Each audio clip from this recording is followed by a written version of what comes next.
Hello, welcome to my channel BillyNou. We're just at the river today and we're just going to do a quick Q&A. I've been getting quite a lot of questions on the comment sections, and a lot of them are quite similar, so I've written down a few and I'm just going to go through them and try my best to answer them. So let me get them. I've lost them now. Oh, there they are.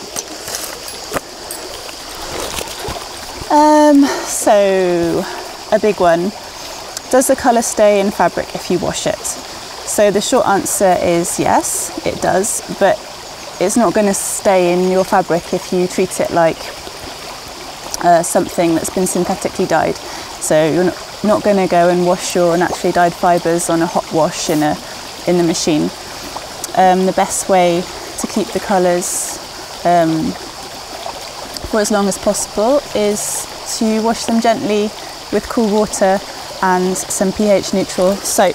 And the reason you use pH neutral soap is because some natural dyes are pH sensitive. So if you want to keep your colours the same, because some of them change really dramatically, it's just safer and it's kinder to your skin as well. So yeah, that's a good way of keeping the colour as long as possible. But also there are other things as well, like it's really important to scour your fabric, which is the process of really thoroughly cleaning your fabric before you dye it, and mordanting. And there's various ways of doing that, but I won't go into that now. But yeah, the colour can stay on your fabric if you wash it. Can I use any kind of flowers? Yes, I mean as long as they're not poisonous. I'd encourage you to experiment and try out different flowers. For example, this year I'd never tried dyeing with poppies before, and they turned out to be really amazing, and I'm just like so excited about next year and using them again. So yeah, try. Some flowers will work better than others, but definitely try anything that you like. There's lots of bugs here at the moment. Do you need to boil the soy milk? No, you don't. I made that mistake the first time I made my homemade soy milk, and it went stinky really quickly. All you need to do is soak your soybeans in water overnight, and then that's enough moisture to be able to blend them up and strain them. How big are your dye pots? I've got loads of different sizes of dye pots. I think my biggest one is about 10 litres, which is probably really exact, about that wide, big, and about kind of that deep. But you don't need a massive dye pot. You can use whatever size you have, and it's just as long as your fabric has got enough space to move freely, so it can take up the dye nice and evenly. Next question. Should I let the fabric dry before giving it another dip in soy milk? Yes, because the idea with the soy milk is that you're building up a layer of protein for the dye to attach to. So it's not a mordant in the sense that a chemical reaction happens like if you use alum salts. It's more of a binder, so you kind of need that layer of soy milk. And if you give it another dip while it's still wet, I'm not really sure that's building up the layers. So yeah, I would definitely let it dry before giving it a second dip. Although some people say that one dip is sufficient, and yeah, so experiment with that. Are natural dyes good for heavyweight fabric, or will the colour not take? So natural dyes should take to any natural fibre as long as you've pre-treated it, washed it thoroughly, and mordanted it. And even without a mordant, a lot of natural dyes will take anyway. The thing about heavyweight fabric is that it might not be as saturated, so sometimes the colours will look much deeper or richer on thinner fabrics or fabrics that have more texture, but you know, they still do take to the heavy fabric, and it can be really beautiful, the results. Like sometimes I've dyed some ecru denim, and those results are really nice. Our natural dyes, oh, done that one. What is the powder you add to the fresh indigo leaves? That's salt. It's called the salt extraction method, and it kind of helps you massage the liquid out of the colour out of the leaves, and it absorbs some of the liquid as well. What should the aftercare of the fabrics look like?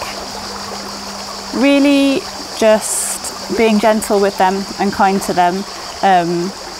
Hand washing them gently in cool water with pH neutral soap, as I said before, and keeping them out of direct sunlight when you're not wearing them or using them.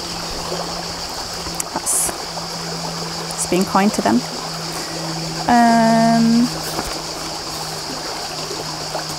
Do you need to use fresh flowers or can you use dried flowers? You can use either. Some work just as well dried as they do fresh. Some work better. Some work not so good if they're dry. So just experiment with that. It's always all about experimenting and trying things out for yourself. What tools, materials are important as a beginner to natural dye? So the great thing that I think about natural dyeing is that if you want to get started, you can just you normally have what you need available in your kitchen. So pan, spoon, strainer. The thing is, once you've started using those for natural dyes, you should always keep them separate and never use them for cooking again, just to avoid cross-contamination. What else? You need fabric, obviously, and just the easiest thing to use also, which is usually readily available in your kitchen, are things like onion skins, avocado pips, turmeric, just to get you started. Those are the basics. Trying to think of something. Oh, string, scissors, maybe elastic bands. Steamer is not 100% necessary because it's really easy to make a homemade makeshift steamer. If you haven't got one, you just put maybe a sieve or a colander inside a pan and then put a lid on top of it.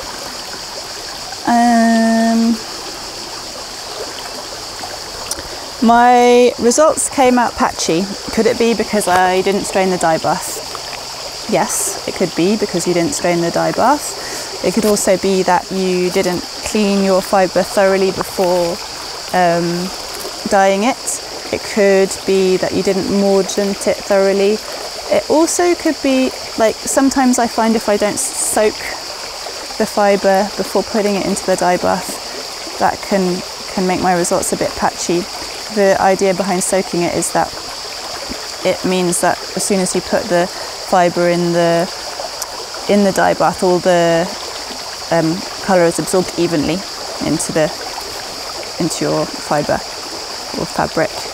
Do you ever use alum mordant on cotton? Yes, I do use alum mordant on cotton. I usually use alum acetate for cotton, and then alum, I can't remember what it's called now, but the other alum for protein fibres like silk and wool.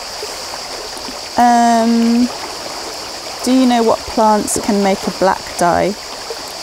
So there's quite a few different dyes, I think, that people use when they're trying to get a kind of black colour.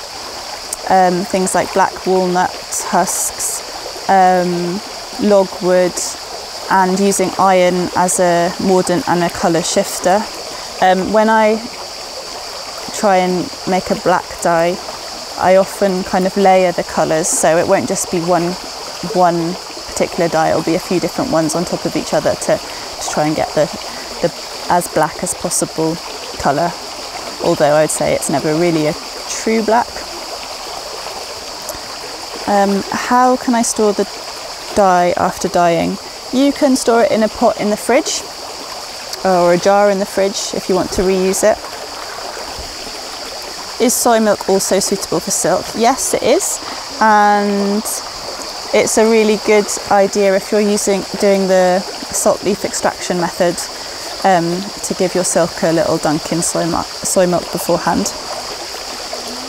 Is vinegar a fixative or a mordant? No, it's not.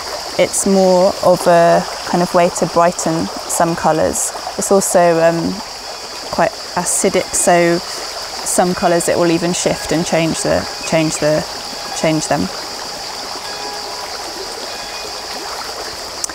What would you recommend to do if you don't have a steamer? I think I mentioned this already, but I actually didn't have a steamer for ages. In fact, I've only just got half a steamer.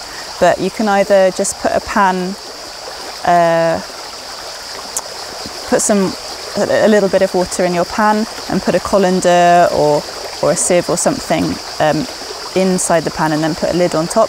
Or sometimes I've even just got some string and tied my bundles or whatever I'm trying to steam to the handles of the pan and then put the lid on top. So yeah, you don't necessarily need a steamer. So there was another question I noticed today on the comments of one of our videos, and I think they were asking what kind of pans should they use, either stainless steel or aluminium. You can use either. Sometimes I use aluminium, sometimes I use stainless steel. Aluminium is thought to kind of help with the colour fastness sometimes, because it's can act as a little kind of extra mordant. And stainless steel is good because it's unreactive and you just get a really pure colour of whatever dye you're putting in there, whatever material you're putting in there. Some people don't like to use aluminium pots, as aluminium can be considered toxic. Personally, I don't use it to cook with, but I don't mind using it to do my dye projects.